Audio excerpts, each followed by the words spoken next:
आप सभी का हमारे YouTube चैनल Study.20 में स्वागत है। आज हम दैनिक पाठ योजना के गणित विषय की पाठ योजना बनाएंगे।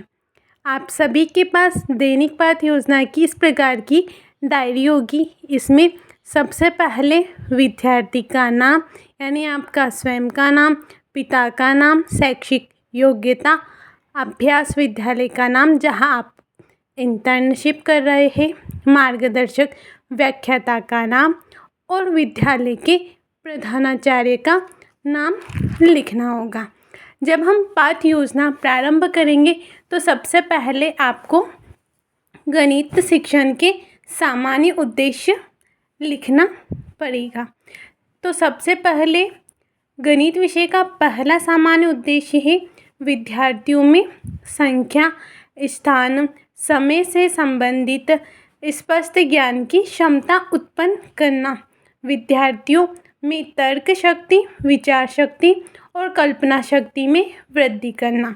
तीसरा है विद्यार्थियों में गणित के अध्ययन के प्रति रुचि उत्पन्न करना। चौथा है विद्यार्थियों को गणित संबंधित नियमों से परिचित कराना, विद्यार्थियों में गणित के ज्ञान द्वारा व्यवहारिक कुशलता उत्पन्न करना, विद्यार्थियों के मानसिक शक्ति का विकास का रचनात्मक प्रवृत्तियों को प्रोत्साहन देना, विद्यार्थियों को ज्यामितीय आकृति की भुजा को मापना सिखाना। आठवां विद्यार्थियों में गणित के प्रति सकारात्मक दृष्टिकोण का विकास करना। नौवां है विद्यार्थियों में गणित संबंधित समस्याओं के हल करने की योग्यता का विकास करना। 11वां है विद्यार्थियों को गणित से संबंधित सूत्रों, परिभाषाओं, प्रत्ययों आदि का संबंधित अवबोध कराना, विद्यार्थियों को गणित से संबंधित ज्ञान व अवबोध को परिचित परिस्थितियों में उपयोग करना सिखाना, विद्यार्थियों में गणित से चार्ट, ग्राफ पढ़ने संबंधित क्वेश्चन करना। फिर अगला है 14वां विद्यार्थियों को दैनिक जीवन में गति को महत्व को समझाना, विद्यार्थियों में दैनिक जीवन से संबंधित विभिन्न गणितीय क्रियाकलापों का विकास करना।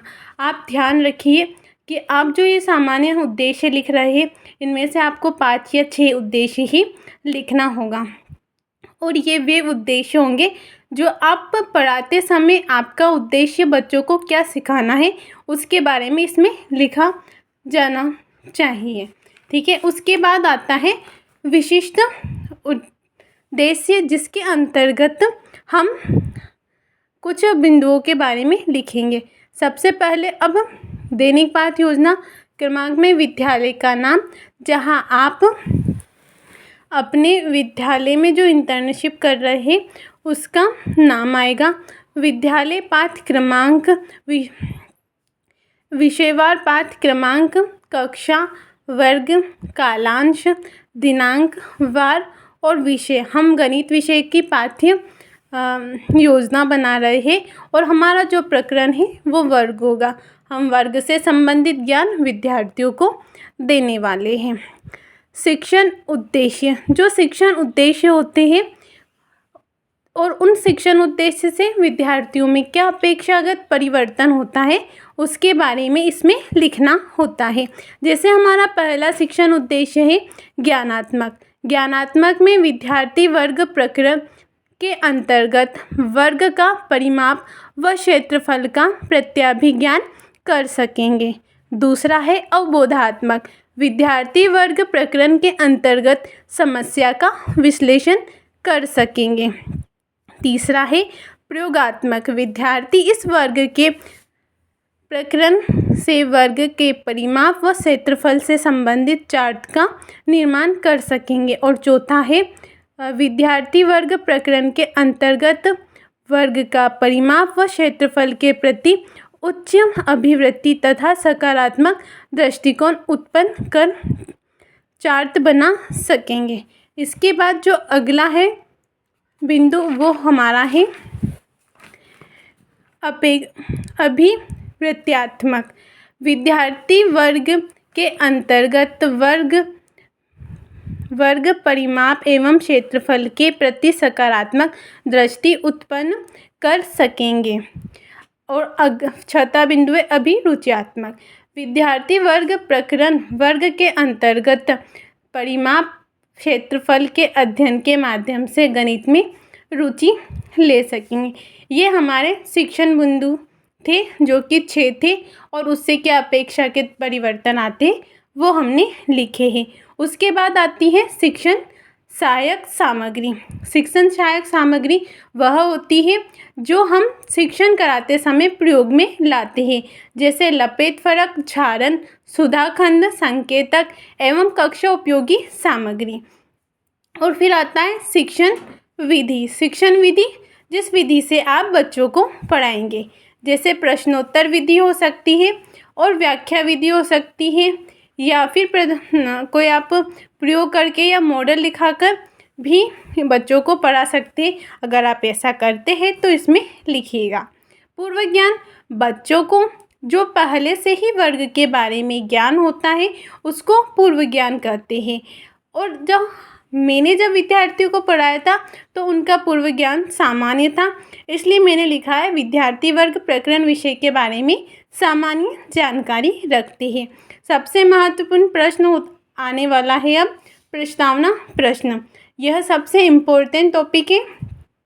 प्रस्तावना प्रश्न में कम से कम आपको 4 से 3 या 4 प्रश्न बनाने अनिवार्य है, और जो आपका 5वां प्रश्न होता है वो समस्यात्मक रहेगा, जिसके बारे में हमारा प्रकरण होगा।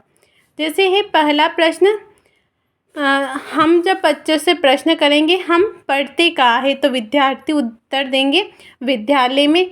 जब विद्यालय से उत्तर खत्म होता है तो अगला प्रश्न विद्यालय से ही प्रारंभ होगा। विद्यालय में हम कौन कौन से विषय पढ़ते हैं, तो बच्चे उत्तर देंगे हिंदी, गणित या सामाजिक या अंग्रेजी। फिर जो हमारा अगला उत्तर होगा, गणित में 4 भुजाओं से घिरी आकृति को कहते हैं, तो चतुर्भुज। और फिर चतुर्भुज में कौन कौन सी आकृतियाँ होती है, तो वर्ग और आयत। अब हमारा प्रकरण वर्ग है, तो हमारा जो समस्यात्मक प्रश्न है वो वर्ग से ही प्रारंभ होगा।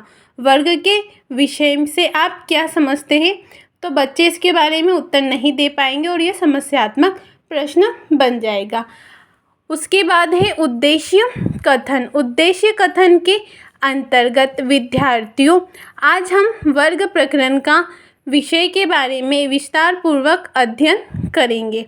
ये हमें लिखना होगा हमारी दैनिक पाठ योजना के अंतर्गत। उसके बाद आते हैं शिक्षण बिंदु, और जिसके अंतर्गत छात्राध्यापक क्रिया, छात्र क्रिया और शामपतकारी हमको लिखना पड़ेगा। शिक्षण बिंदु और शिक्षण उद्देश्य अलग अलग है। शिक्षण बिंदु वो होंगे जो वर्ग के अंतर्गत हम पढ़ाएंगे, जैसे वर्ग का क्षेत्रफल या वर्ग का परिमाप। हम प्रारंभ करते हैं वर्ग का क्षेत्रफल। वर्ग का क्षेत्रफल में सबसे पहले हमें बच्चों से सामान्य जानकारी लेनी पड़ेगी कि वो क्या जानते हैं वर्ग के क्षेत्रफल के बारे में। तो हम प्रश्न करेंगे पहला, गणित में क्या क्या पढ़ते हैं, तो बच्चे बताएंगे गुना, भाग, आयत, वर्ग आदि। फिर अगला प्रश्न करेंगे, जिसकी चारों भुजाएं बराबर हो उसे क्या कहेंगे, तो जिसकी चारों भुजाएं बराबर हो वो क्या कहलाएगा, वर्ग कहलाएगा। और फिर तीसरा प्रश्न होगा, वर्ग के विषय में आप क्या समझते हैं, तो ये हमारा समस्यात्मक प्रश्न होगा। जब हम विकासात्मक प्रश्न बनाएंगे तो हमें 3 प्रश्न बनाने से ही हमारा काम चल जाएगा।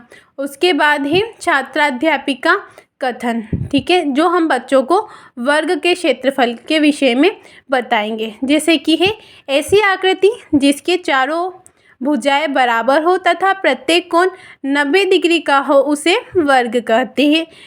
अगर किसी वर्गाकार स्थान का क्षेत्रफल हमें निकालना है तो उसके लिए हमें भुजा इंटू भुजा या फिर भुजा स्क्वायर का सूत्र लगाना पड़ेगा। और जब इसके बारे में छात्र क्रिया करेंगे, छात्र ध्यानपूर्वक सुनेंगे और समझेंगे। और फिर जब बच्चों को थोड़ा समझ में आने लगे तो उनसे प्रश्न पूछिएगा कि वर्ग के क्षेत्रफल ज्ञात करने का सूत्र क्या है। तो जो आपने पढ़ाया वो बच्चों को याद होगा कि नहीं होगा, इससे पता चल जाएगा। तो बच्चे उत्तर देंगे भुजा स्क्वायर, तो आप उनको फीडबैक देना। फिर अगला है वर्ग का प्रत्येक कोण कितने डिग्री का होता है, तो बच्चे बताएंगे 90 डिग्री का। फिर आपको पढ़ाते समय फीडबैक देना भी आवश्यक है। फिर अगला आता है दूसरा शिक्षण बिंदु हमारा वर्ग का परिमाप। वर्ग का परिमाप में हम विकासात्मक प्रश्न बनाएंगे। तो हमारा पहला विकासात्मक प्रश्न होगा जो हम वर्ग का परिमाप पढ़ाने से पहले छात्रों से सामान्य जानकारी उसके बारे में लेंगे। जैसे 4 भुजाओं से घिरी आकृति क्या कहते हैं, तो बच्चे उत्तर देंगे चतुर्भुज। और दूसरा होगा चतुर्भुज के अंतर्गत कौन सी आकृति आती है, तो आयत या वर्ग। और तीसरा होगा वर्ग के विषय में आप क्या जानते हैं, तो ये तीसरा प्रश्न होगा, वह समस्यात्मक होगा। आप ध्यान रखें, जो मैंने खाली कॉलम छोड़ रखा है यहाँ पर आपको शामपद कार्य करना होगा। जो आप बच्चों को पढ़ाते समय बोर्ड पर जो कार्य कराएंगे वो आपको किसी ब्लैक पेपर को चिपकाकर उस पर रंगीन पेन से लिख सकते हैं, जैसे कि वर्ग का सूत्र, प्रकरण और उसको समझाने संबंधित शब्द। ठीक है। उसके बाद अगला, जब हम वर्ग का परिमाप समझाएंगे तो छात्राध्यापिका कथन में लिखेंगे जो आप बच्चों को समझाने वाले हैं। जैसे वर्ग का परिमाप क्या होता है, 4 इंटू भुजा।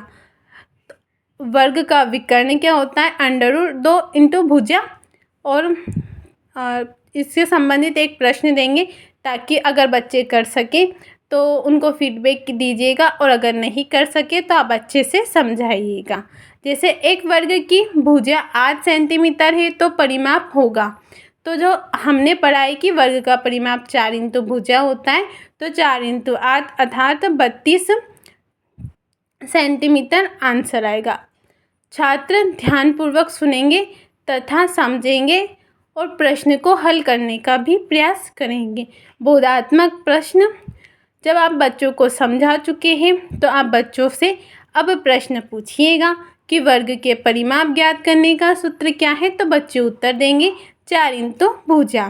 और दूसरा प्रश्न है एक वर्ग की भुजा 4 सेंटीमीटर है तो वर्ग का परिमाप क्या होगा, तो 4 इंटू भुजा, तो उत्तर होगा 4 इंटू 4 अर्थात 16 सेंटीमीटर। उसके बाद आप बच्चों को मूल्यांकन प्रश्न देंगे और गृह कार्य देंगे।